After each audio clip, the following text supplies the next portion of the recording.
Welcome to Agenda Edina, a program summarizing the actions taken at City Hall that affect you most. I'm your host, Dorothea Marty. Soon there will be two new members on the Edina City Council. Carolyn Jackson and James Pierce will join the council in January. Jackson and Pierce were the top vote getters in the election for 2 seats on the City Council. Mayor Jim Hovland ran unopposed and was re-elected to another 4-year term. All three will take the oath of office at the council's first meeting of 2021. I'm looking forward to looking at the budget and learning about the budgeting process and how we make our decisions, especially seeing whether the revenues are how they're going to come in, and I think that'll be challenging, but also very interesting. And of course, coming from the Environmental Commission, the Energy Environment Commission, I really want to see a climate action plan come forward, and I'm looking forward to championing that. So, for me, if I were to serve on council and then at the end of that, have Edina be recognized as one of the most welcoming places in the state of Minnesota, to be recognized as a city that has taken on challenges like that and found a way to solve those challenges that work for the entire community or the majority of the community, that I would be really proud of. Other candidates for City Council were Josh Alberg, Rhonda Bland, Ukasha Dukani, Piranez Kasemi, and Janet Katui. Incumbents Mary Brindle and Mike Fisher did not seek re-election. Edina saw record voter turnout with about 90% of registered voters casting ballots. Of them, 75% voted early in the general election. The Edina Police Department was recently recognized for its commitment to employees who serve their country. The Minnesota Employers' Support of Guard and Reserve presented the department with its Pro Patria Award, given annually to one public sector employee, as well as small and large employers in the private sector. Award recipients must demonstrate the greatest support to Guard and Reserve employees through leadership and practices, including adopting personnel policies that make it easier for employees to participate in the National Guard and Reserve.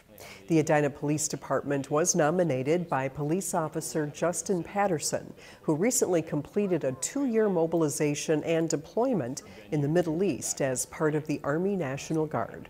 Police Chief Dave Nelson is proud to support Patterson and other officers who have been involved in the Guard or Reserve. There's stress when someone's going to get deployed, and for them to be able to come to their employer and say, I'm going to be deployed, I may be gone for a year or 2, just the immediate reassurance that everything's going to be okay, your job is protected. And we try to take some of the stress off of you're going to be deployed and you have enough things to worry about in your personal life than to worry about anything in your professional life. The Pro Patria Award is the highest level award that may be bestowed by an Employers' Support of Guard and Reserve State Committee. Each autumn, the average American purchases 4.5 pounds of fresh pumpkins, used mainly for decorative purposes. That means Edina residents had about 117 tons of post-Halloween pumpkins they needed to get rid of. In early November, the Parks and Recreation Department partnered with Edina's Organics Recycling Coordinator to put on a fun event that reminded residents of the best way to dispose of their old pumpkins. Edina TV brings you more about this smashing event. Please work your way up the hill. Halloween may be over. We're going to get rolling soon. But families at Creekside Park had a gourd time, saying goodbye to their jack-o'-lanterns. Welcome to the first annual Pumpkin Smash Bash. 3, 2, 1, roll! All this work and then they just go bad. Instead of just throwing them away, you can do something with them. Whoa, we had it come through at the end. Parks and Recreation, the fire department, and Veer Can't Disposal teamed up to show residents organic recycling doesn't have to be a chore. Halloween was kind of different this year, so it was fun to do something that we could actually get outside and do and have fun rolling pumpkins. Only the fastest and furthest rolling gourds were given a special ride from the Edina Fire Department. All right, one more. Before a smashing finale. There's about 8 million pounds of pumpkins every year that end up in landfills, which we can divert and change into compost. And that's what we're going for here as a city, is to divert a lot of those pumpkins into something more useful. 3, 2, 1. From jack-o'-lantern to pile of mush to compost, the city's organics recycling program has already prevented more than 100 tons of household waste from reaching the landfill every month. And Brian Baker from Vircant Disposal hopes that events like this will help increase the acceptance of organics recycling in Edina. The way that we equate this is the organics program is what curbside recycling that we have now was 20 years ago. There are people that don't quite see the benefit of it, and that's what we're out here to do, is to change minds and change habits. Even the youngest residents are helping out.